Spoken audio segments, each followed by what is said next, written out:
Welcome to CoinSpice Live. I'm your host, Peter Ryan. We are going to have a great show tonight. We have Josh Green of Bitcoin Verde coming on to talk about the economics of open source software development. We got a really awesome discussion there. He talks about his work, specifically what he's got going on with his Bitcoin Cash implementation, and then we get into more general topics around, what are the mechanics that go into actually supporting work that's being done in this sort of very altruistic environment. So he breaks all that down. Really great stuff. Be sure to stick around for that interview. We also got Mike in Space with a very diverse daily mempool report that's going to be coming up. And we also have a very honored guest that will be included in that. Don't you worry.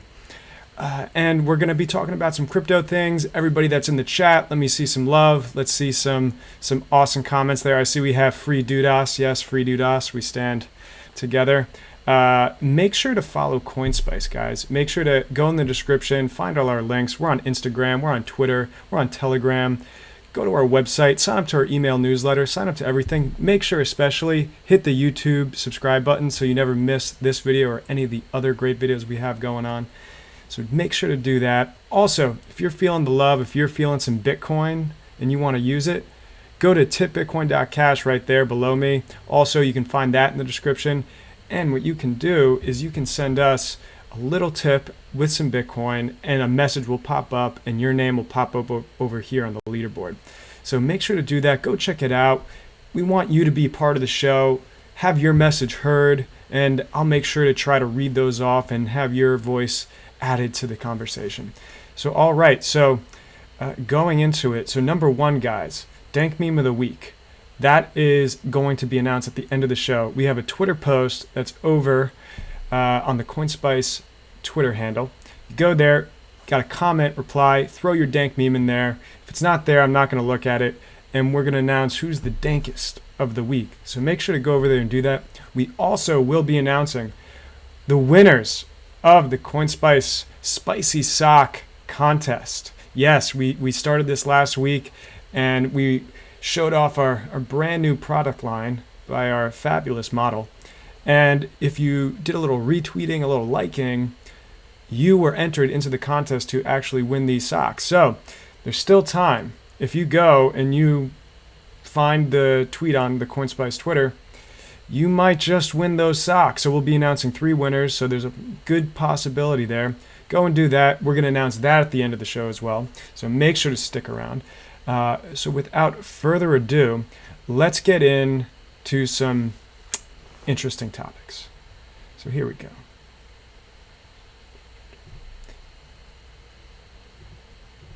And all right, well, that went away. All right, so guys, we're going to talk about what is the point of Bitcoin. And what ended up happening was over this week, I was looking around and I actually caught some really good posts by one of our friends of the show who's been on before, Chris Pacia. He's the lead backend developer over at OpenBazaar. And he had these posts that he was throwing out there that were really articulate in defining, a few different avenues of why Bitcoin is important. And so I wanted to explore some of those, get the gist of them, and then give a little commentary about why they're important. So let's go and explore those right now. I'm going to pop these open for you. So here we go. So Chris had this post on Payspin, and we're just going to dive in a little bit. We're going to try to deal with some of the, making sure everybody can see. There we go. Zoom on in. So what he's doing here, he opens up with an interesting point. Most of the people on the small block side don't strike me as libertarians. Most are people who just got attracted to the large gains and brought into the promise that if they support the core devs, the gains will continue. These people come from many different political ideologies, but I see a good deal of left-wing ideology in some of them. And I thought this isn't his totally main point of this article, but I thought it was interesting because from my perspective, I've actually been doing some polls of the community in some of my past work in terms of what's your political ideology, and a lot of points that he made in this first paragraph here resonate with what I was seeing, with how libertarians and leftists and people on the right, all those demarcations were sort of playing out in different coin groups. And it always did seem like there were different flavors of libertarians, you could say, that were migrating to different camps. And I think he's starting to put a little bit of hitting the nail on the head here by kind of calling that out, that there's a lot of libertarians or ANCAPs or people that hold to certain beliefs that were more consistent when it came to dividing lines. So let's get back into that article. So he brings up that, and he does say that there are genuine libertarians and people that are coming from the other side of the camp in terms of the store of value, medium of exchange, what is the primary point here. And he goes on to say that their argument, is that Bitcoin is like gold, and it's a base money, and you can build financial systems on top of it that can facilitate things like transfers. Thus, it doesn't matter if transaction fees blow out to $100 or even $1,000, because most people never interact with the base layer, but rather the upper layers. In this view, the main innovation of Bitcoin is sound money base. So he does a pretty good job of having a Iron Man versus a straw man of the opposing side. And so I commend Chris for that. And then he goes down into what his view of the world is. So he says, my view of the world was not in need of another sound base money with Bitcoin came along, nor is that the main innovation Bitcoin brings to the table. The world has had sound base money for thousands of years, gold coins, silver bars, etc. They are as decentralized as you can get, scarce and difficult to counterfeit. And one could make a strong argument that they even make better base money than Bitcoin due to the absence of technological risk that Bitcoin possess. But regardless, the world was in need of a sound base money when Bitcoin came along in 2009. And this is where I think he really has the most substantive part of this article. He says, in fact, the main problem with gold was precisely that it required a layer 2 system to transact with, since transacting directly with gold coins is cumbersome and unwieldy. If you know the history of the gold standard, particularly in the US, but also elsewhere, the layer 2, the banks, and the financial institutions fell victim to cronyism. The banks themselves engaged in regulatory capture to prevent the system in their favor to increase profits while undermining the soundness of base money. And governments were all too eager to oblige as long as they got their cut. So the layer 2 system ended up being too easy to control and manipulate, and ended up being the cause of the downfall of the gold standard. What libertarian Bitcoiners who hold the views above are fundamentally advocating is to build the exact same type of gold standard like layer 2 system failed so hard in the 19th and 20th centuries. Only this time with a digital asset instead of a physical asset as the base money.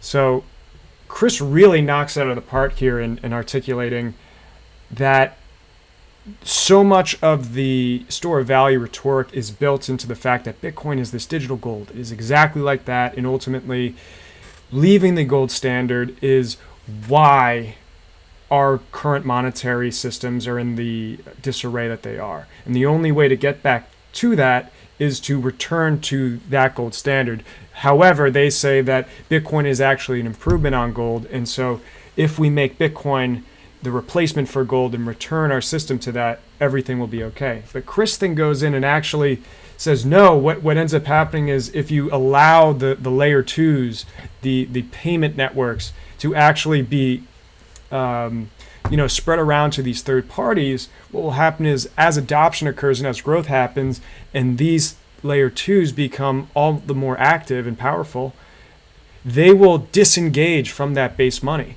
And they will find themselves in, just like people were 100 years ago, saying, why do we need the gold standard? If we want to do things and we're the people that kind of hold the keys here, why don't we just go off of it and create our own fiat system? So it seems like he hits the nail on the head again about articulating that going back to a gold standard perhaps is, in principle, there are things that are positive about it, but we might be just setting ourselves up in the same trap that has already happened. And then he goes on to discuss what he thinks the primary innovation of Bitcoin is. So he says it's not the fact that it can be something like gold, but rather censorship resistant value transfer. That's the main innovation here. The ability to transfer value without going through the same corruptible middleman that brought down the gold standard system. Bitcoin is a money that was designed to be unregulatable, and that property is fundamentally threatened by a system that says you can only make an unregulated, censorship-resistant payment if your payment is large enough and you can afford the $100 transaction fee. And believe me, you guys, I've done the forecasting on those transaction fees. If things go the way that they're supposed to go, it's going to be a lot higher than $100. So yeah, then he goes on, he says, to conclude, my goal is censorship-resistant, unrelatable money. If we're not going to make the optimizations, need to make that happen for everyone, not just for those who pay the $100 fee. If we're just going to push payments off platforms that require middlemen, then I don't see a point. Rehashing the failed gold standard experiment, this time in digital form, isn't going to produce a different outcome. So that's Chris's take on store of value versus medium exchange, and he really concisely brings this to the forefront and explains that the store of value and principles that are akin to gold are important, and they're part of the story here. But what really is driving everything, which really is the main weight behind this, is the fact that it's censorship resistant value transfer. That is something you cannot get, whether it's because of lousy economic practices of a nation, or it's because of direct oppression and censorship that goes on. Bitcoin brings the ability to get around that, for people to start not just monetary transactions, but any type of value transfer. So think about it from stocks to bonds to as simple as video games or gift card points. Anything that involves a transfer of value is now on the table for Bitcoin to come in and provide that censorship resistant quality to. So that is really what's at the heart here. And to finish off, there's another quick, great article that Chris wrote that he shared this week as well. He talked about why spend Bitcoin. And this is, I think, very germane to his last post about kind of that store of value versus medium exchange, the censorship-resistant qualities.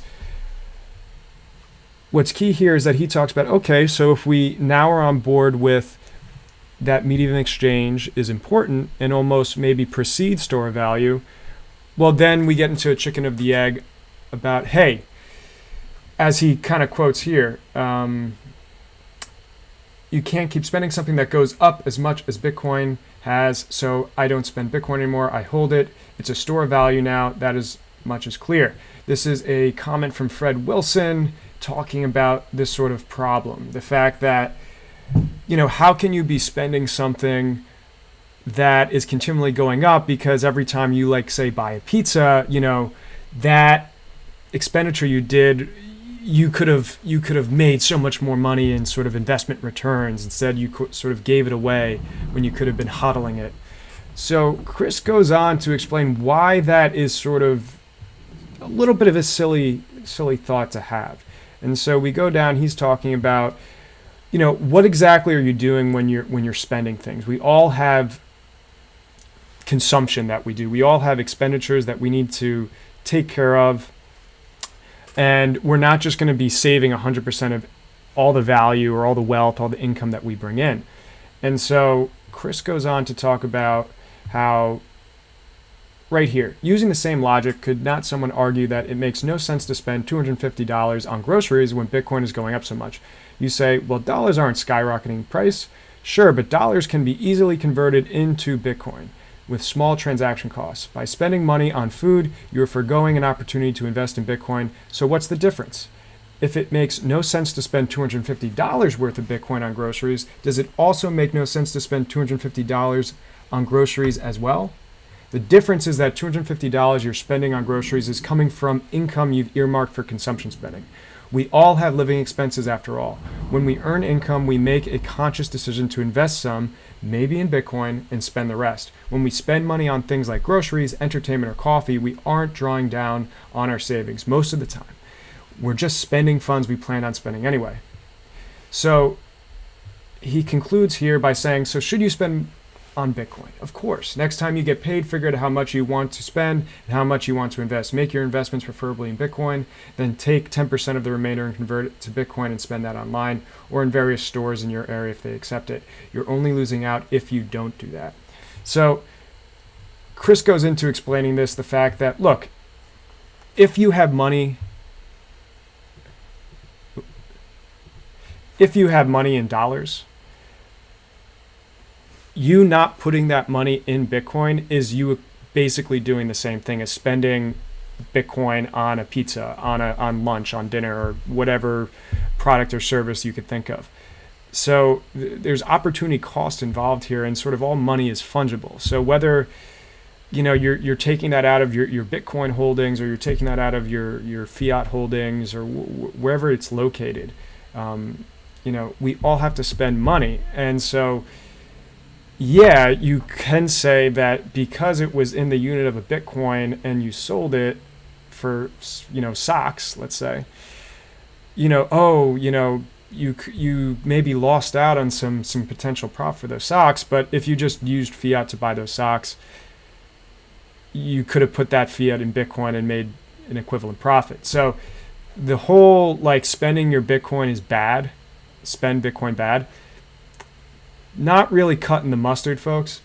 It's not really that logically consistent. So that's where this all ties in together, that the whole idea of Bitcoin's primary innovation being a store of value, and that's it, that's not part of the whole story. It's really about the censorship-resistant value transfer. And so if we need to prioritize value transfer, then we need to talk about spending. And that's where this article comes in and explains what the opportunity cost and sort of fungibilityness of all our money is. So that's how we should think about Bitcoin. That's what makes this all work. And as adoption grows, then store of value principles come in. When sort of liquidity arises, volatility goes down, and those price fluctuations start to go away, and we actually have that stability.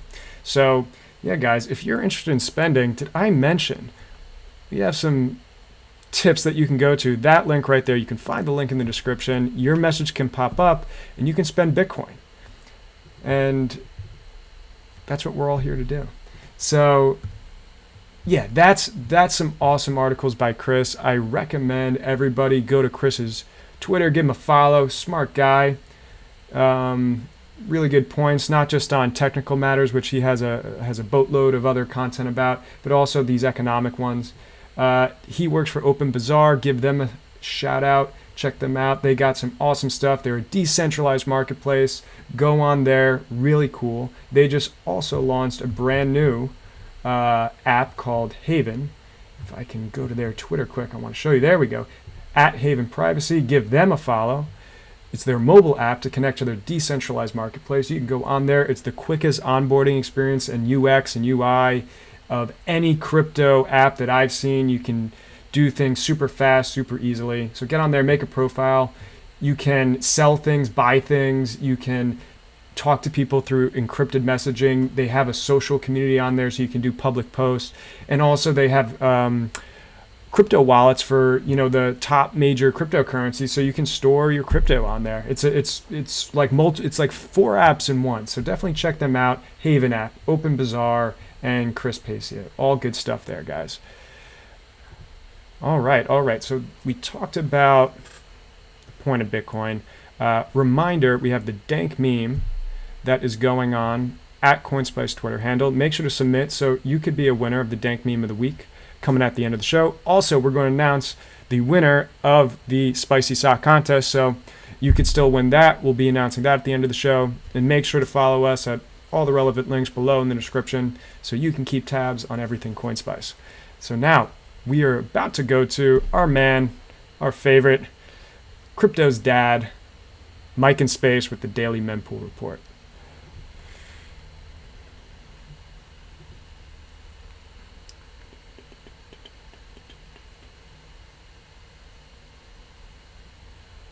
Welcome to your daily mempool report. I'm your host, Mike in Space. If you need help navigating a complicated fee market, you've come to the right place. Now, before we get started, I wanted to welcome a few new viewers to the program. As I'm told, CoinSpice is expanding to the Latin American market with CoinSpice Latino. In honor of this monumentous occasion, today's episode will be conducted in Spanish. And let's get started. Let's take a look at that mempool report. Come vedo sabiendo con Satoshi per byte, secondo fede recolate Twitter bomb, recommende FOMO en seguir cre mucho activade million accumulé terminé en no coiner escalé contradado.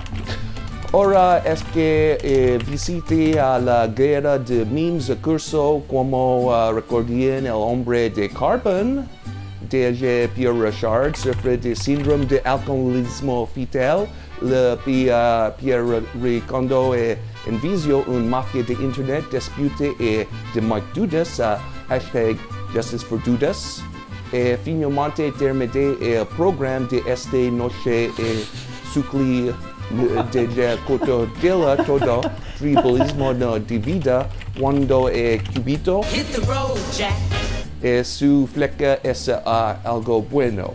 Regresa el de Pedro.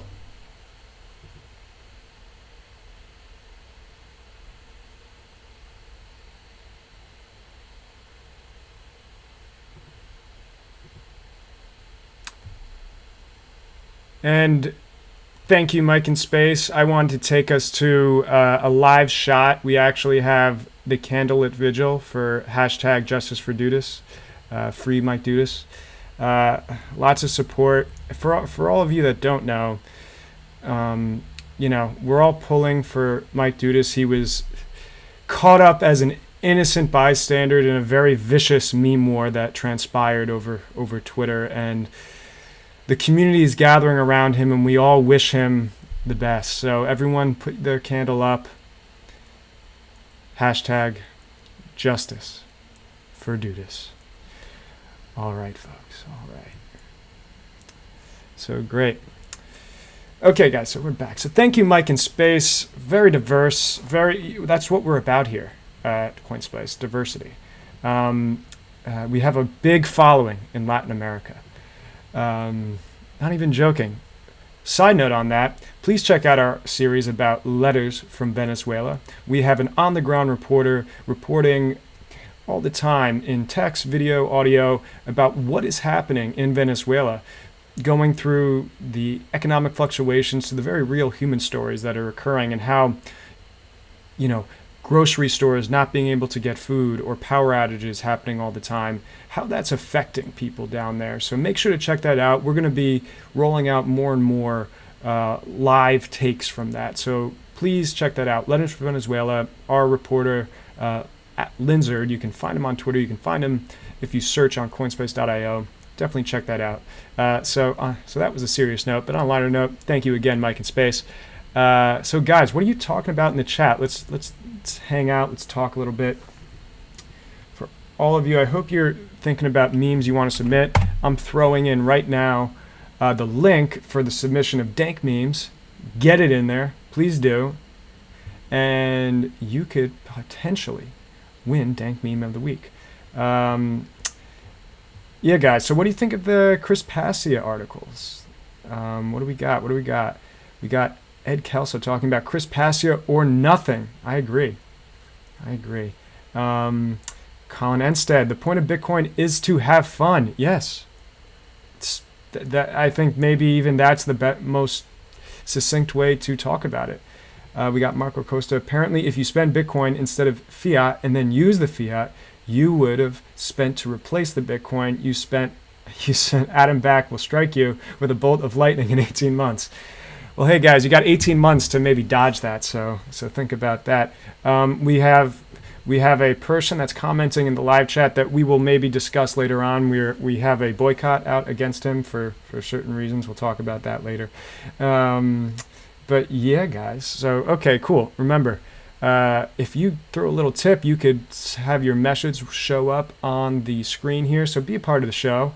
Definitely, as we get rolling into the interview, we want to hear your thoughts as we talk and discuss all things crypto, open source, development, fundraising. So that's what the impetus of this interview is about with Joshua Green of Bitcoin Verde. It's an implementation of the Bitcoin protocol. It's really cool. Definitely check them out, bitcoinverde.org. He's also the leader of Software Verde. That is his company that does more general software work, talks about all things, related to that. He has a lot of diverse clients, and he found his way into Bitcoin not too long ago, but has always been a fan even from the early days, but really started getting involved about 2 years ago or so, and he'll talk about that more later. And he came to the conclusion that he wanted to lend a hand and come in and join the fray of the open source developers.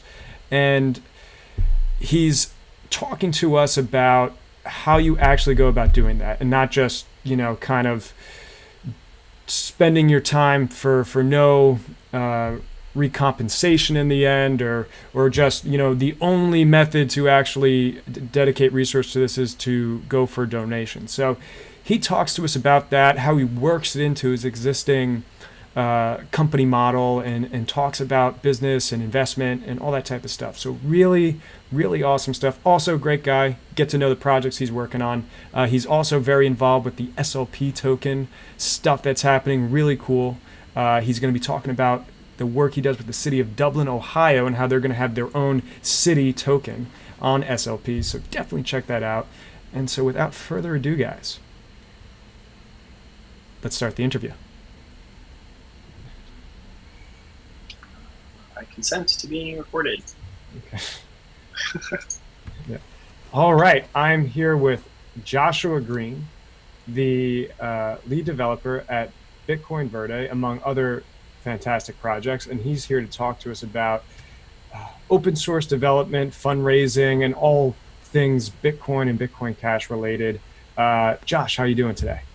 Doing excellent. Thanks for having me. I appreciate it very much. Excited to be here. Great, great. And why don't you give the folks at home a little synopsis of who you are and how you got into Bitcoin? Sure. So I actually run a software development company. It's called Software Verde, which is where the name Bitcoin Verde comes from. And then the Verde and Software Verde is actually a nickname I had in the Army because my last name's Green. So when I started the company, I decided to take an homage to that. And we started the company in college. Well, I started it, but with a bunch of college friends just to get some real life experience and see kind of like what it was really like outside of an academic situation. And from there, kind of like just blew up into something really useful. We started getting a lot of work with larger enterprises, and we just kind of kept rolling with it. And then about that same time, about 2011, I actually somehow got into Bitcoin. It was my assembly teacher actually at OSU. She actually posted on Facebook. I was Facebook friends with her at the time, and she was like, "Magic Internet Money," and I was like, "What is this?" So I thought it was pretty neat. I read the white paper. I thought it was really cool. Ended up, going through the whole Mt. Gox thing. I unfortunately didn't get Mt. Gox, which was nice, but I don't know. I've just been kind of involved, love with the technology, try to set up some cool things. Really was like thinking it was a cool technology, and I love to see like where it would go when I was like super, I don't know, not really skeptical, but it was just like, cool things don't always take off. So I had an interest in it, and my friends and family had an interest in it. Finally, probably like, was it 2 years ago or a year ago, my family started asking like, "Hey, what's this Bitcoin thing that I heard about?" And I was like, "Oh my God, finally, like people actually hearing about this." So that's kind of where we are. Cool. And what made you want to steep your toe even deeper into the Bitcoin world? Because I believe, if I have this right, you introduced and announced Bitcoin Verde about 7 months ago. Is that correct? Yeah, it was, I think, the 10-year anniversary, I think, of the white paper, if I recall correctly. That was purely almost like, not really an accident. Like, I saw there was an announcement that it was 10 years, and I'm like, oh, all right, I'm close enough. Let's do it. So I pushed the button then. But that was actually, I remember when I first started Bitcoin Verde, it wasn't really meant to be a full node. It was actually just, I had read so much of the technology and I kept like up to date with where things were going and, all the forks between Bitcoin Cash and Bitcoin. And I had opinions on all of that. And so I had been knowledgeable enough about the technology, but never actually like touched the protocol. Like I had never actually written any real code that was really involved with Bitcoin. And I really just wanted to just run some queries against the blockchain, be like, hey, like how many transactions have there been? These kinds of like just miscellaneous stuff. And I realized that you can't really do that easily, and you probably can't really do that at all at the time with like your regular full nodes. Like you can, but you have to write special parsers, and it wasn't really a part of the node and all sorts of stuff. So that was actually my original goal, was just like, let's load this thing. We don't care about validating. We don't care about anything. Let's just get it into a database or something and see what this looks like. And that wasn't terribly hard. It was a lot of reverse engineering involved, like trying to figure out how things actually worked. But once I got everything loaded, I was like, okay, cool. I did a lot of this work already. Let's actually try to make a full node from this. So it was just a passion project that really kind of grew over the course of, it's been probably a year and a half at this point, maybe almost 2 years. But yeah, it was just kind of started off as a passion project. And then recently we've started using that as a business tool, actually, for the company. Great. And how do you see it as a unique entrant into the Bitcoin Cash space, and maybe if you could expand into like the wider Bitcoin space, because you reference in the documentation, why this is different from Bitcoin Core? Yeah. So, the difference that I saw was like with all the full nodes that existed, especially when I started Bitcoin Verde, they're kind of just forks of the original like reference client, which is great, which is fine. Actually, Satoshi in some of the Bitcoin Talk forums had some opinions on that. His ultimate opinion that I remember reading was to have a separate client that just obeyed by what the protocol by 100% is just so much work that it's impractical. And in some ways, he's kind of right. It was a lot of work. Like it's a tremendous amount of work to not use the reference client, just because everything is so nuanced and handling anything differently whatsoever. Especially when it comes to like validating the protocol and building these blocks, really just can cause forks. But there was a lot of problems with Bitcoin's history, and that led to like bugs being part of the protocol. Anyway, so those became a part of the protocols because we didn't have a separate client that said, hey, wait a second, this isn't how I handled this. We didn't talk about this. What are we supposed to do here? With two separate clients, you actually will have a fork in that situation. It's a temporary fork, but that's actually part of just the consensus mechanisms that Bitcoin kind of supports inherently. So that was the motivation, is having something that isn't based off of the original client, and different language, completely everything's written from scratch in Bitcoin Verde. What we've done historically is just import as much of the tests as possible from the Bitcoin reference clients. And that makes sure that our behavior is intentionally the same as much as possible. So I think it adds a little bit of robustness to the network by having like these different flavors of implementations. Yeah, and where has it gotten since you first started it back then to where it is now, and where are you thinking of taking it? Yeah, that's an awesome question. When I first started, again, it wasn't really meant to be what it is today. It's actually, I'm really proud of where it is today. And I think it's really awesome that we're a fully functioning node that actually does, more than just a regular full node. The fact that this is an indexing node, that it has, based off of the original intent, I want to be able to query the blockchain. This really does that. Like you can still log into the actual database that's hidden like behind the scenes and run manual queries in the blockchain and get some statistics. And because of that flexibility, our node can do the same thing. So one of the things that I think is really fantastic is validating SLP transactions right now is really rough from an SPV wallet. It's called out how we're supposed to do that technologically, but from a user experience perspective, it's pretty tedious. It's pretty difficult, and it's slow, and it also doesn't always work depending on which way you go, as far as like you're validating, but maybe you're not validating all the way. So there's some security issues that can be present, but with Bitcoin Verde, one of the main mechanisms for validating SLP transactions is really like requesting super old transactions. Currently, nodes won't serve transactions that aren't in the mempool because they don't know where they are in the blockchain. So if nodes were to have this index to say, okay, well, I have this transaction hash, where do I find its data on my hard drive? They can start serving these arbitrary nodes that are arbitrary transactions that are required to validate the SLP transactions. But right now, 90%, I'm making up a number, but a lot of the nodes on the network don't respond to those kinds of requests versus Bitcoin Verde currently does. So in the future, I really want to have Bitcoin Verde kind of fill that niche, start expanding out to basically we're like the heavy client of full nodes.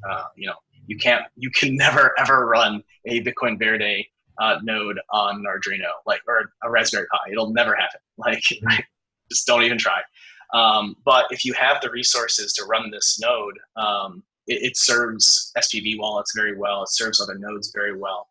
It has a lot more baked-in functionality that the more highly efficient but more limited nodes can offer. So I would like to follow down that path and continue to grow the network that way. Great. And I recently saw you were part of the Bitcoin.com donation drive. You guys were listed up there among the other developer groups. So let's talk a little bit about how this process works, because obviously there's the intellectual stimulation that you've mentioned of just wanting to solve the, querying the blockchain and just working these problems out yourself. But at the same time, you need resources, especially if you want to keep growing it. So we have one model, which is just, this sort of altruistic donation. Are there other things that you're doing that enable you to better support the efforts that you want to do that's outside of just, when you have free time or when you're just ultra passionate about something? Yeah, no, that's an awesome question. I think that's really the root of what we wanted to talk about today too. I think open source projects have existed for a very long time. And I think there are some things that are unique about Bitcoin that maybe normal or regular open source projects may not have. But I think for the most part, we're pretty similar. So if you look at historically open source projects, how do they survive? The reality is it starts off with somebody who's just very passionate about the technology. Look at Richard Stallman, right? He wrote most of Linux, so GNU. And that started off with him just being really, can I curse? I won't curse. Really upset about not being able to fix a bug in an existing closed source OS. I think it was Sun. I don't really remember. No, it wasn't Sun. I forget what it was. But he was just really upset, couldn't fix a bug. So he was like, you know what? I'm going to go build my own. And he did. And that was just purely out of passion, a little bit out of spite, but mostly out of passion. And then businesses kind of looked at this, and other other entities looked at this and says, hey, wait, this is really valuable. We have a really wide range of community invested in this technology already. We want to use it, but the thing is, we want to use it, and we want it to make sure that it's going to stay around. So maybe we can fund the development. Maybe our developers can spend some time and participate in making the economy grow, or the project grow. And I think that's going to be very similar for anything that's development in Bitcoin. And actually, that's something that I actually see currently happening. Software Verde, which is my company, a lot of the development that we're doing is actually because we took Bitcoin Verde and we created our own product that's not open source yet. And this is kind of architected for larger enterprises to use. It's basically a document storage platform that uses a blockchain. There are some out there already. Ours does some stuff differently. But the stability of Bitcoin Verde and the feature improvements to Bitcoin Verde directly help what we call DocChain, our document platform. And so as we're making improvements to DocChain, we're saying, oh, okay, this could be backported to Bitcoin Verde. And the opposite is true too. So we look at Bitcoin Verde and we say, oh, okay, like we definitely want this pulled over into DocChain. So we have these two code bases that are, one's a paid product and the other one is an open source piece of technology. And it behooves us to keep investing in Bitcoin Verde because it benefits our paid product. It also benefits our open source version of a full node. On top of that, we have both a personal investment and also a business investment for having Bitcoin Cash be successful. So we have an incentive to make sure that Bitcoin Cash is stable, is doing well. And because of that, we want to have other nodes be successful and improve that the security of the network. So that means we contribute to Bitcoin Verde, regardless of DocChain, and it also means that we can contribute to other full node implementations. We haven't been able to do that yet, but that is definitely on the table, especially when we come back to the indexing of older transactions for like your Bitcoin ABC nodes or something along those lines. So I think that's a pattern that already exists. And I think that's going to continue to grow. I think that's actually already happening outside of our company. If you look at even just Bitcoin.com, they are looking at trying to fund this development themselves. I mean, granted, they're doing that with this fundraiser component.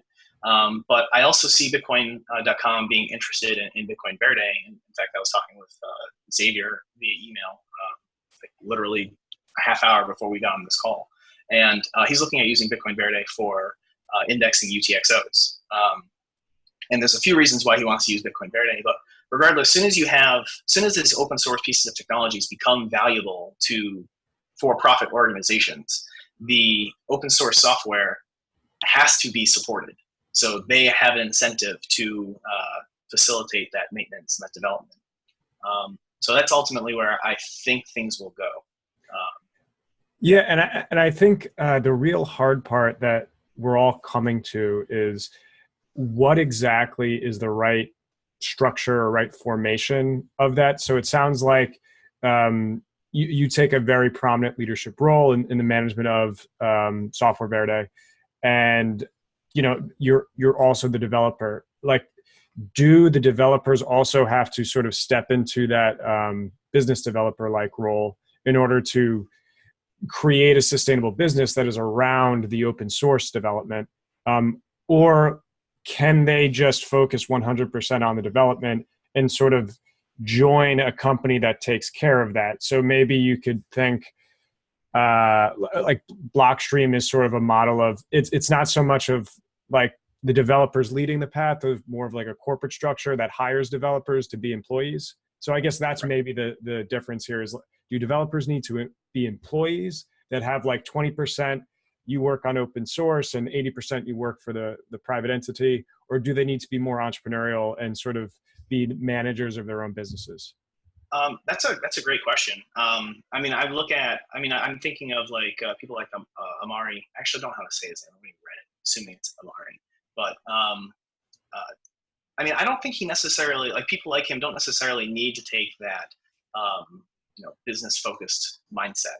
I don't. I mean, like, it's possible that it would definitely help for sure. Like, if they had some sort of like business prowess or something like that, then sure, like having those conversations and reaching out to other entities and saying, hey, like, I'm the lead developer for this project, it would probably behoove you to either throw us some development time or some money. Obviously that helps, but I think ultimately what the real like main role of a project leader like that is to make sure that their code base is solid. The people with money and an incentive to fund that development, I think, are going to more or less basically say, here, this is we are offering resources, tell us how to use them. And whether that's money or time, I think that's going to be the same. Like, from his perspective, it doesn't really matter that they're paid or not. And also, we don't necessarily want another Blockstream, right? Like we can't prevent that necessarily from happening.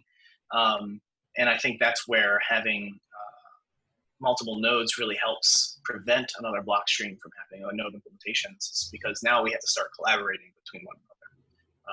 And it also kind of keeps larger corporations in check too, because if a paid company were to talk to Amari and say, hey, we want you to implement this feature, and maybe it's controversial, maybe it's not, maybe it actually maybe it's not malicious, maybe it's just not necessarily a priority for the rest of the network. He doesn't necessarily have the complete authority to say, this is what's happening.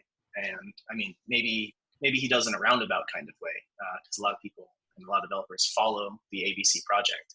But there's at least some kind of pushback to say, well, Amari can say, hey, I don't have that necessarily capability to just dictate what's going to happen, but I can, lobby for that against my peers. And I think that's actually a pretty healthy way to look at protocol growth. It gives the developer some sort of tool to fight back against bad, business decisions, that business influence decisions, to say, hey, I don't have this complete authority. But it also says, hey, I will lobby for you because I hear your concern and I hear what you want. And ultimately, their buy-in is good for the network long term. So finding a balance there, I think, is important. Obviously, that's kind of like business E. So having some sort of prowess there definitely helps. But I think ultimately, you don't need to be a business expert. I think your first and foremost concern is making sure your code base is what you want it to be and managing the developers that are following you. So that's kind of my take on it. Yeah, there's definitely that responsibility. And also we hit upon the communication that needs to be sent through, not only to sort of maybe bigger whales and bigger businesses that can help donate, but also like all the individuals that are out there that can throw a little change, and everyone contributes to the pot. So when that happens, and it's really like, well, one, what's the volume level of the communication? So is it reaching enough people so just like people know about it, like they're aware? And then two, is it effective and efficient so that like they're conscious of, oh, this is important, so I should start ponying up the money, or I see exactly what he's talking about, and this isn't like me as a non-developer is not getting clouded in the technical language. So under that communication layer, is it possible that a third party needs to arise to sort of take the function of, okay, maybe there's all the people that donate, and then there's this third party, and then there are the developers, and the coordination happens here where the communication of the developers goes in, and that goes out to the rest, and they control the volume and the message that gets out to maximize the amount of donations they can bring in. So what do you think about that? Almost, if I could sum it up, sort of like you have the NFL, you have an agent, and you have the athlete. And like that's sort of, you need that third party in between. Yeah. I mean, I think it could definitely help. I mean, I think it could help, but it can also hurt depending on how much power they get, I suppose, right? I think if, and I don't want to speak for anybody else and how they want to manage their project. If they think, I think it's ultimately they have the ability to choose whether or not that intermediary is necessary, right?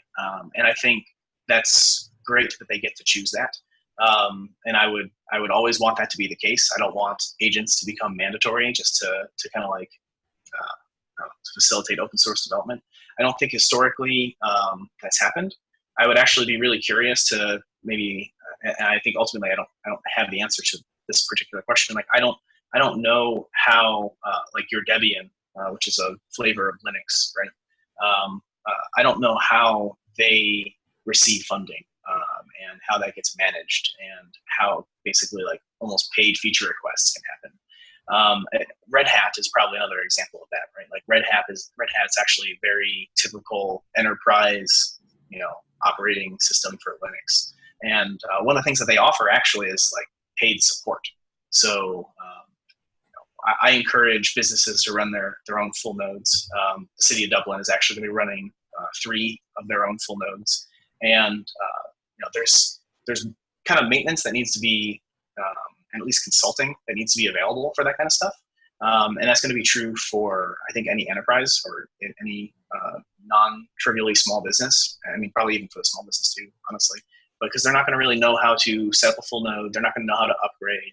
They're not going to know, like, what happens if a node gets stuck, right? Say there's a branch, there's a fork, and it's not a major fork, it's a minor fork, but for whatever reason they got stuck in the minor fork, which really does happen. And you're not going to call up, I don't want to name any big companies, but call them up and say, hey, you need to run this command line to, reconsider this block. They're not going to know what that is. So they don't want to know what that is. So this paid service model actually might be another avenue for money or basically funding to make its way into blockchain and Bitcoin development. Got it. So you mentioned earlier, there's the premium product angle, and now there's sort of the consulting and service angle where, the people that are working on these projects are de facto the smartest guys in the room. So they would receive the premium for, helping other enterprises and people not as clued in to figure this out. So like that's very simple ways to think about bringing revenue in and start, paying for the open source down the road. So I think that's very important, talking about the need for revenue and talking about the need for thinking of how a business model can be built around the open source. I'm curious to hear, what do you think the role of venture capital is? That's a super interesting question. I don't think I'll be able to answer that question without my personal opinion. So I think, venture capitalist, I think can be a necessary evil. I think it's like kind of like bank loans. Like if you look at the Wild West, when a bank came in, that was a big deal for the town because now they could start building things, and it was super important. I mean, that's basically what venture capitalist money is, right? It's a loan saying, hey, I can't build this without the capital to get started. Obviously there's definitely some utility there. Like it's been in a system that's existed in our modern lifetime for a reason. And it's probably not going to go away anytime soon. But it's also, like I said, a necessary evil. So it still has some consequences. You're still now kind of under the thumb of your venture capitalist. And that's kind of what it starts to feel like Blockstream, right? You're kind of beholden to your funder and your venture capitalist. And, at any point in time, he can say, hey, I don't want to give you any more money anymore. I don't believe in the direction or anything like that. And now you're stuck. So if you can avoid it, it's great. If you can't, then you can't, and you just kind of go along with it. And I'm fortunate enough to say that Software Verde has never taken any VC money or any angel investing or anything like that. We've always been very self-sufficient. So it's really nice to be able to say, these are our decisions because we believe they're the best decisions, not these are our decisions because we also have to appease somebody else. It's very similar to the stock market. Soon as you're openly traded, you're betrothed to your stockholders, and like necessary evil, So I would like to see a small amount of VC money, I suppose, being thrown at Bitcoin development, but it can't be everything. It really can't, because as soon as that happens, we're going to get corrupted way too fast, and I don't want to see that happen. Yeah, I definitely see your points there.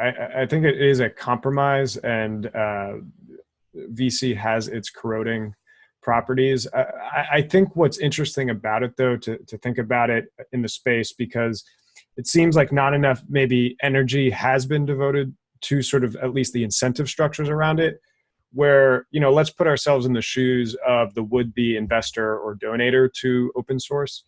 They're trying to figure out, one, how do I know which one is the best one to put money in? And that signal is better received if it's not a vague, well, your BCH will go up through,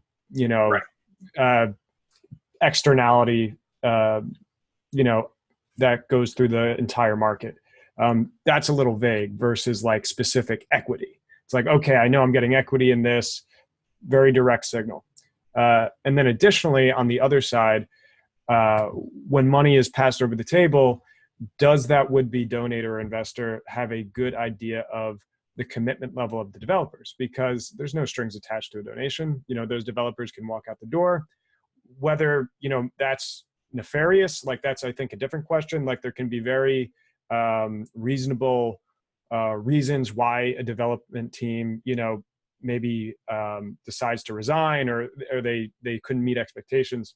But from that point of view, there doesn't seem to be the stickiness that exists, let's say, within like a VC arrangement where,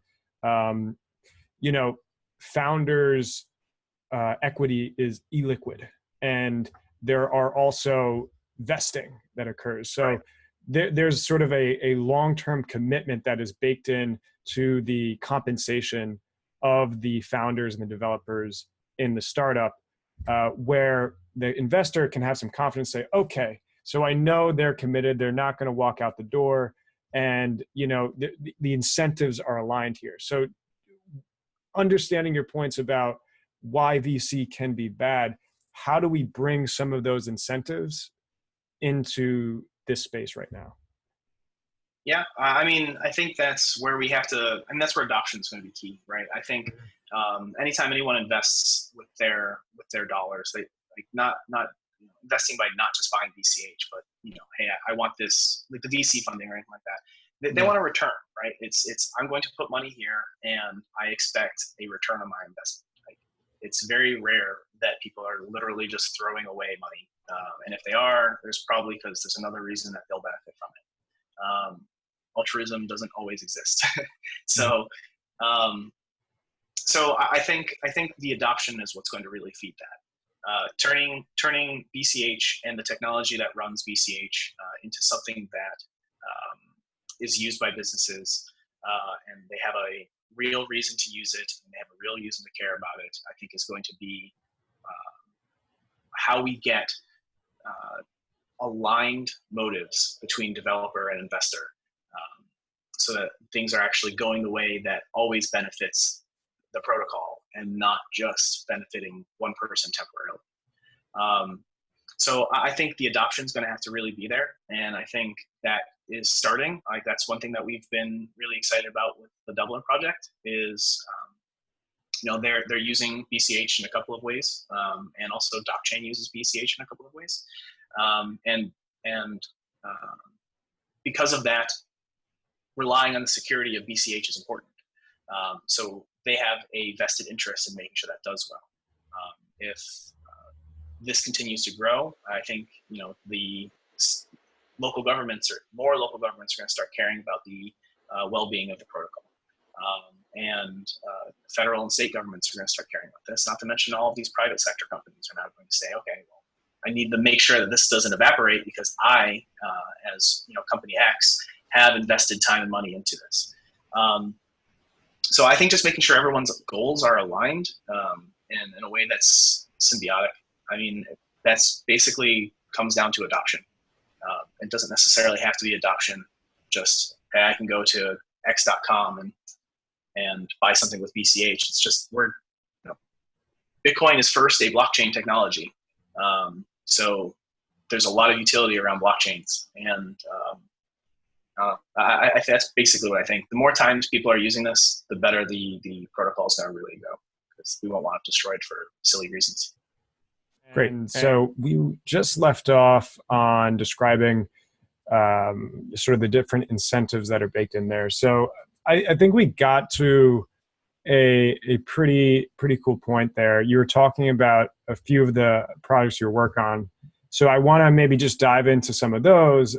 For people that don't know, you're working a lot with the SLP tokens, and Dublin, Ohio is a city that's collaborating with you a lot to work with making these SLP tokens. So why don't you jump in and explain what's going on there?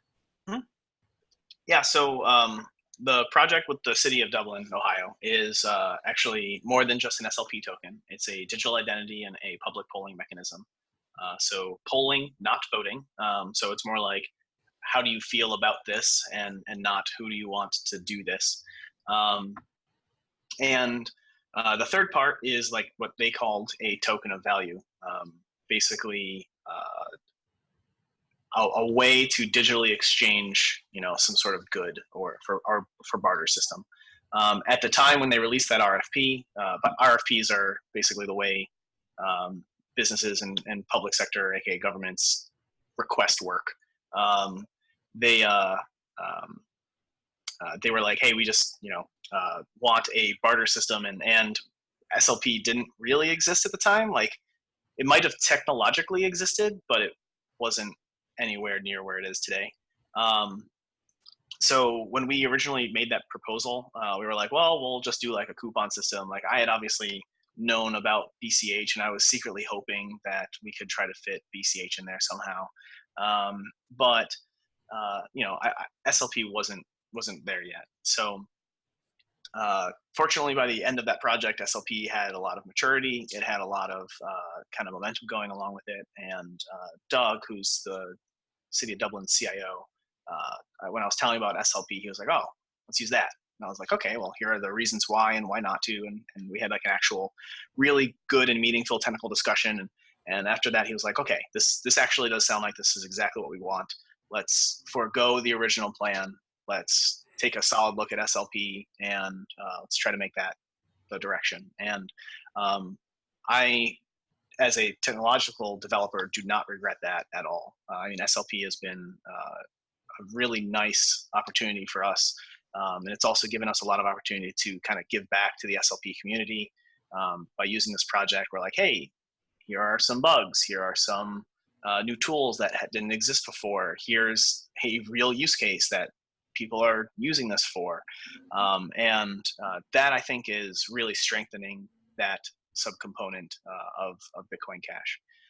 Other ways that we're using Bitcoin Cash actually are every identity action that happens. So with Dublin Identity, also, I have to say that I'm not the City of Dublin, so these are my opinions. These are not the City of Dublin's opinions.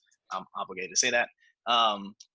And the identity is firstly an SEC P256K1 identity. So that's the same signature that Bitcoin uses.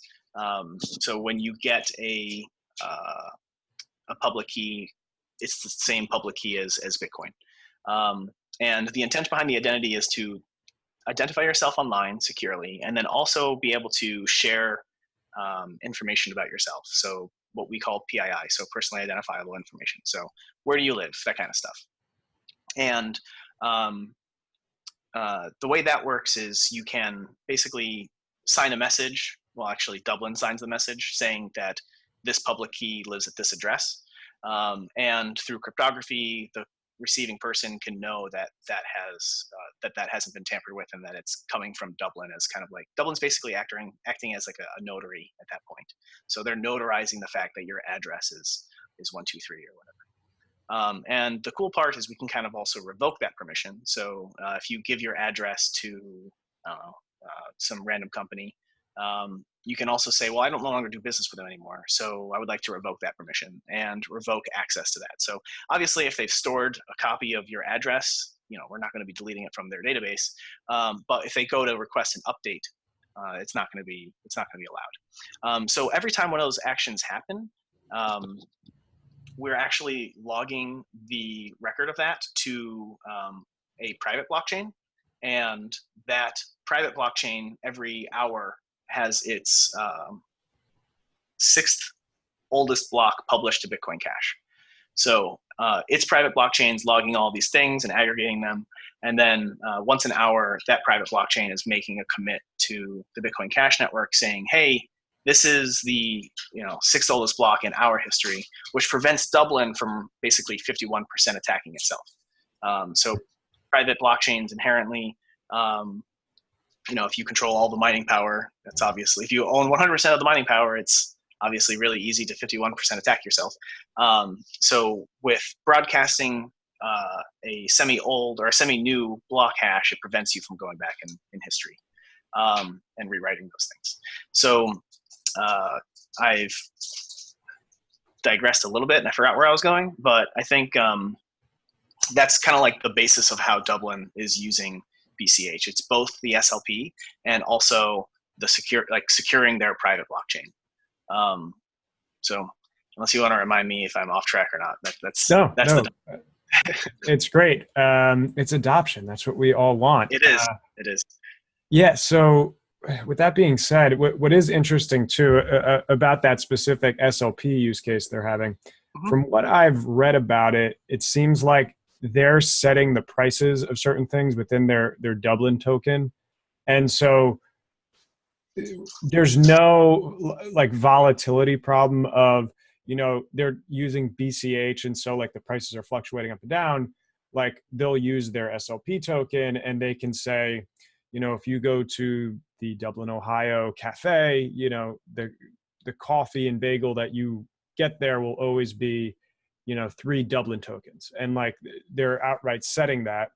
And so the Dublin token will actually fluctuate to BCH in some sort of sense. So do you think using that sort of framework is perhaps a better method to onboard new people? That's interesting. That's actually really interesting. So to kind of clarify a little bit about the Dublin token, Sure. Dublin is definitely controlling what they will, like they're setting the price for redemption for their token, right? And the price is always going to be for, or not always, but the way that it's been designed now is it's for kind of semi-trivial things, right? Like the cup of coffee is actually a really good case. It's not something they talked about. They don't have a Dublin cafe, but they do have like Dublin branded like t-shirts, right? Like it's the same stuff that they use to award people or reward people now for basically community service. And they can aggregate those points and then redeem them for things. So yes, you're right. Like a Dublin t-shirt is going to be, I have no idea, 2 points or something like that. I don't know.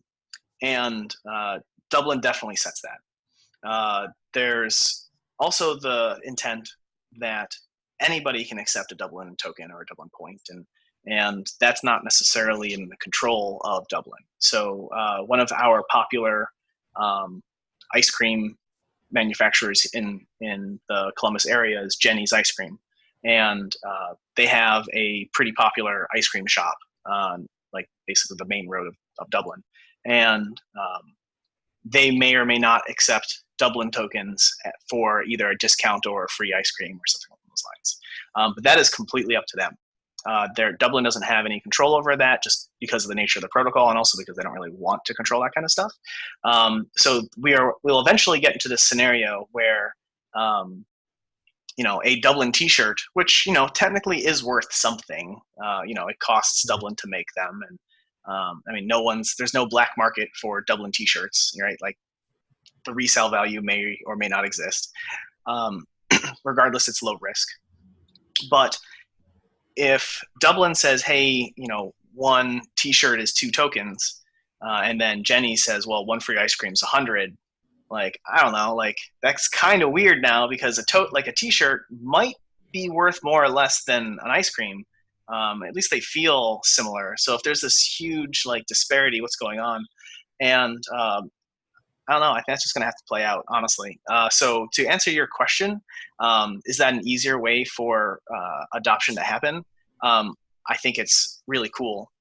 It's definitely got its own perks, right? And I think that's actually been mimicked in other currencies as well. I think it was, who was it? It was like the Berkshire Bucks, and there's like 2 other ones. Or people like local city governments actually printed like their own currency, right?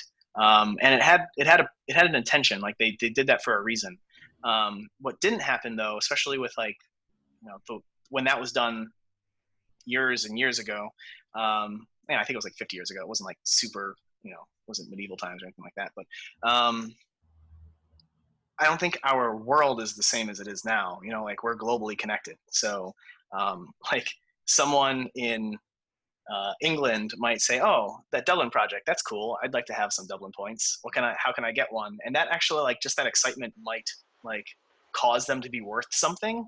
But it's going to be weird, because if they buy it, they're not going to get the same utility locally. So the fact that we're on this global stage is going to have some weird dynamics.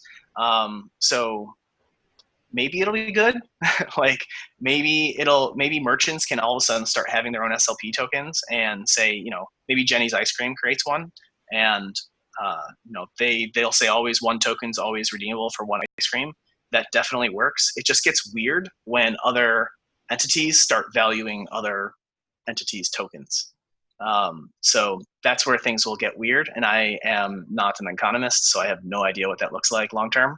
But for short term, absolutely, it's actually really nice to have a kind of like a sensible, like stable coin concept where people know that token is always going to be worth something at this location.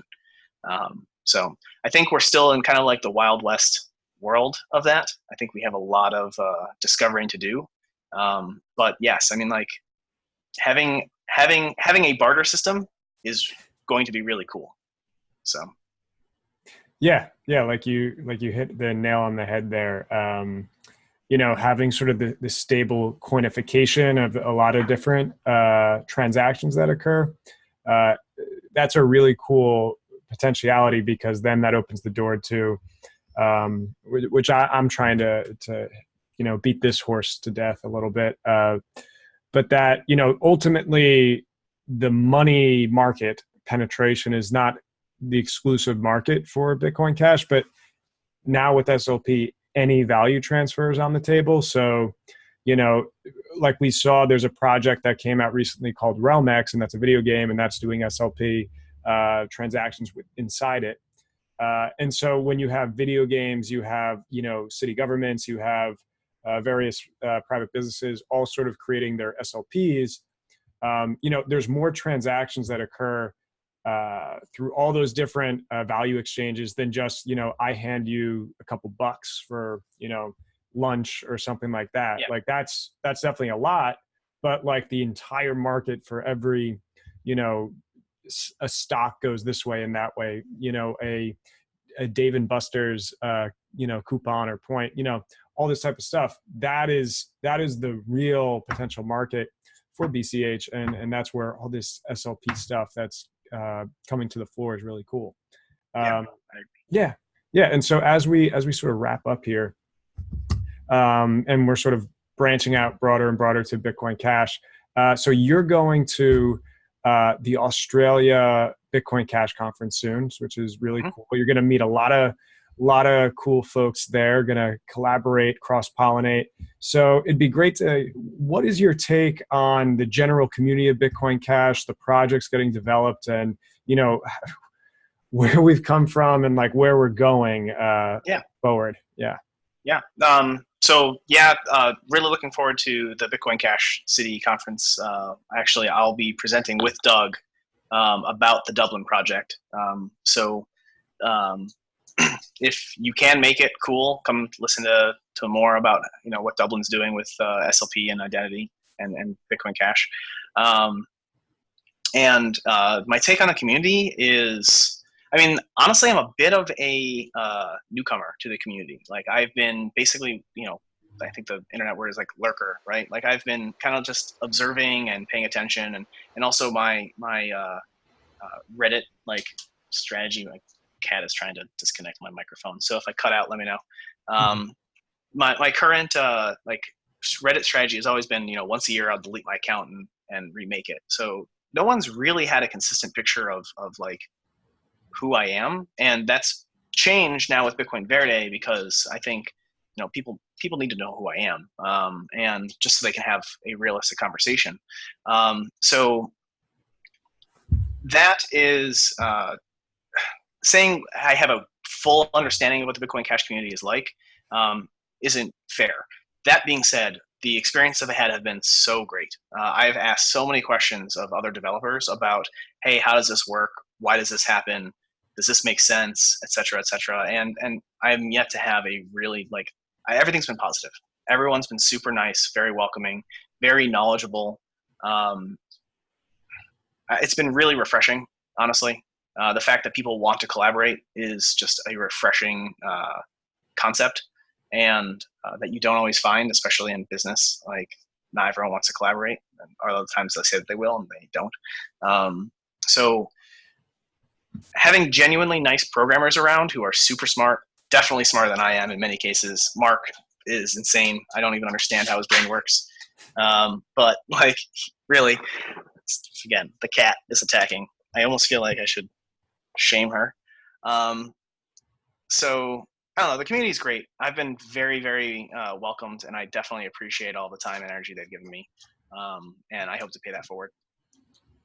Cool. And what do you think are the key challenges? I mean, obviously we've been talking about fundraising this whole time, but let's, assuming that gets solved, like where are the areas we need to concentrate? Like, what are the problems that just need to be squashed, in this, short term? In the short term too. Yeah. I think branding definitely needs to be handled better. I actually made a tweet earlier today about the Bitcoin Twitter, like the quote Bitcoin handle. Oh, yeah. And I think like I was a little bit salty of what happened in general, but more importantly, what I was salty about is they changed their background from something that was very kind of like, it was about the technology, it was about the utility of Bitcoin, to a wizard with dragons.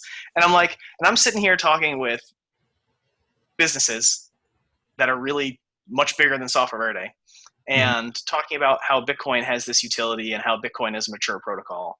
And if they stumble upon, a very poorly branded Bitcoin message, I don't know, it's not very great. It's not very good. That's also why Ethereum is in many ways has a leg up on Bitcoin and Bitcoin Cash in the enterprise world. They're kind of like the enterprise scale of blockchain. And I mean, there's no technical reason why, especially like depending on what you're solving. Like Bitcoin Cash is literally the cheapest, best thing you can get for transmitting transactions on a blockchain that has a very reasonable amount of hash power. So for it to be branded poorly sometimes really frustrates me. And that I think ultimately is something that we can change in the short term very quickly. And that I think is getting us to our medium term and long term goals, which are having people use it for legitimate reasons that aren't speculation, and that are really making the internet of money. Like the internet of money has to be used. It's not just a speculative investment. So that's kind of my thoughts on that. Great. I think that's it's a good place to leave it on sort of a nice sort of broad note like that. So anyway, thank you so much for being on. For everyone at home, please follow you at Josh M. Green, I believe your Twitter handle is. All your projects, Software Verde, Bitcoin Verde, what you're doing with Dublin, Ohio. Anything else you want to plug? That's it. Just appreciate the community, honestly. Really appreciate everyone, and I appreciate having me here. It's been a really cool road for the last 2 years, so thanks. Awesome. And anyone that's interested in that Australia conference, definitely go check them out. And I'm sure there's going to be recordings and live streams, so like be on the lookout for Josh's presentation. All right. Well, stay spicy, everybody.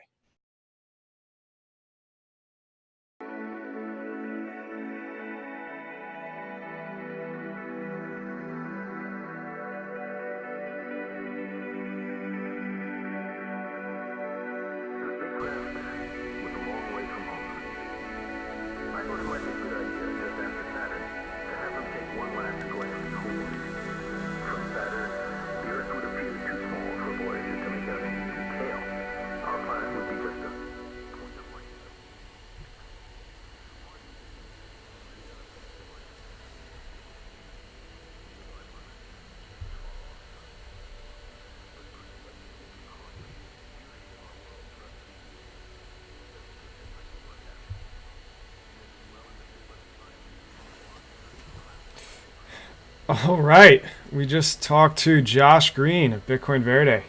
Great guy, great project, great projects. Lots of stuff going on there. I hope we answered some questions about the fundraising anguishing that seems to go on in all cryptos, about what's the right model, how should you do it. I would love to hear from you guys in the chat. Comment away. What do you think of the interview? What about your thoughts of how Josh said to maybe go about it? Definitely go to Twitter, throw some tweets at CoinSpice, and we can see what your point of view on the subject is. It'd be great to hear and have the community sort of answer these questions together. So awesome. Let's look at the chat a little bit. See what you guys are talking about from the interview. So yeah, we're gonna run through a little bit. So we have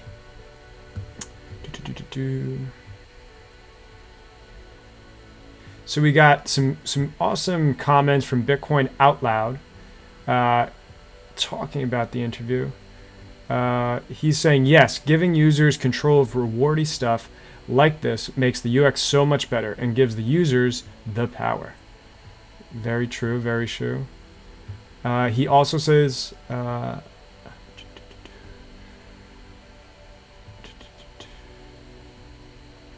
and we have from Ed Kelso, great interview. Joshua Green is a doer, producer. Wonderful to have him working on BCH. Awesome to hear, awesome to hear. Yeah, guys, definitely throw some love in the chat. Let us hear what you think. So, yeah, on to the next bit of the show. We have Dank Meme of the Week. We'll do that first, and then we're going to do the live sock contest winners. So we'll check that out. So, guys, let's head on over to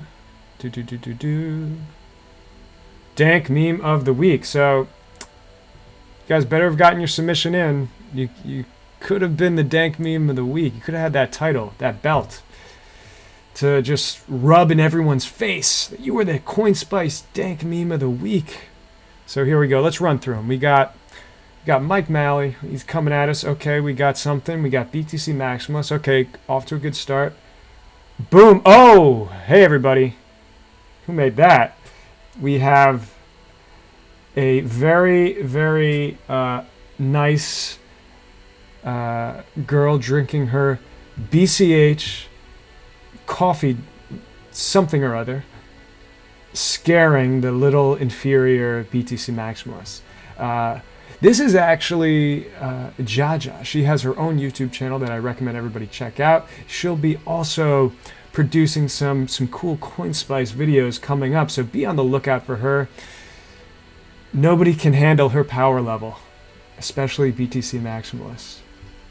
BCH was meant to buy coffee. So cool. We got Cornholio, ASIC. Okay, interesting. Okay, Crypto Girl. Okay, we got. Okay. Interesting. So from this batch, yeah, I gotta go with this one, Dank Meme of the Week.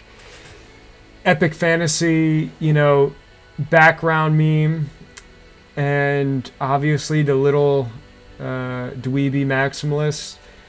They thought they can take on the big boys, but their greatest foe yet was Jaja, just drinking her coffee and using Bitcoin because nobody can stop her. Because, what did we talk about at the beginning of the show? It's censorship resistant. Yeah, everybody. So that is Dank Meme of the Week, everybody. Awesome stuff. And now we are going to the live sock winner draw. So here we go. So we got the spreadsheet. We took all the people that were in the running. We gave them a random number, just like random between 1 and 1,000. We haven't sorted it yet, so we don't know the exact answer. So we're about to do that. Okay, everybody, are we ready? Here we go. So let's do a quick sort. That's awesome. Let's move this so you can actually see it on screen. There we go. And date. Let's do this. Nope, I did not want that. How do you sort again, guys? Let's do, yes, this is what I want. Boop. All right, we have our winners, everybody.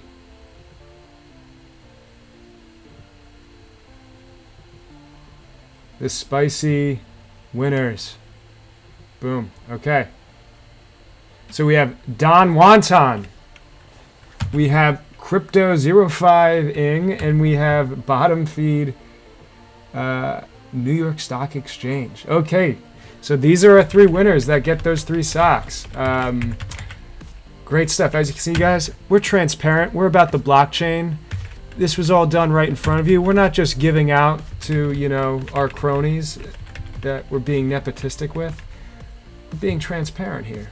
So let's so we're gonna get in touch with these folks, see if they are into it. If anybody does not want the socks, we're gonna actually go back, take the next winners here, and if any of these people don't want the socks, it will just keep going down until we have 3 winners getting sent beautiful, spicy socks. All right. So there we go. So we talked about Dank Meme of the Week. Awesome job there, Mike Malley.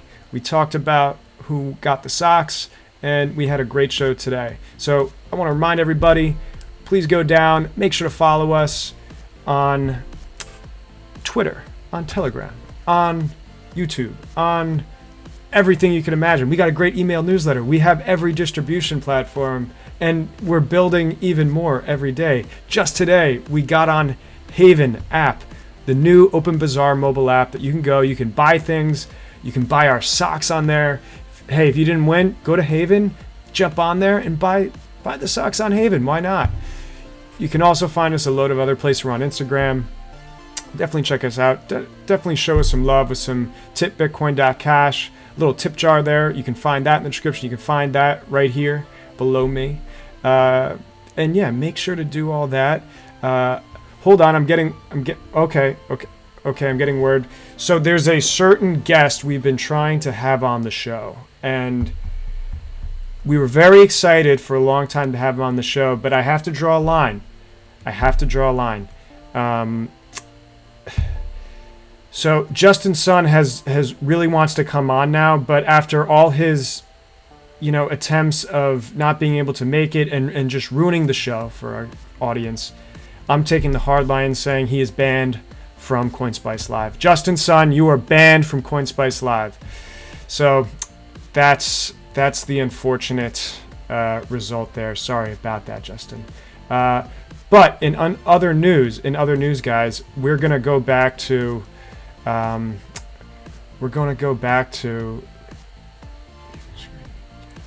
the Justice for Dudas candle lit vigil.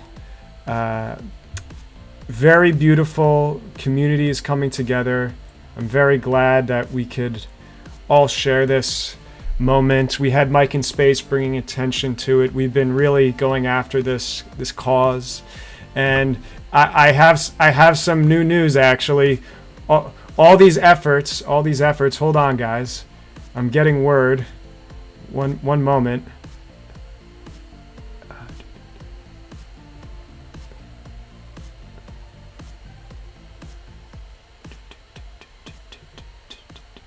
That's why. Hold on. All good things come in with patience.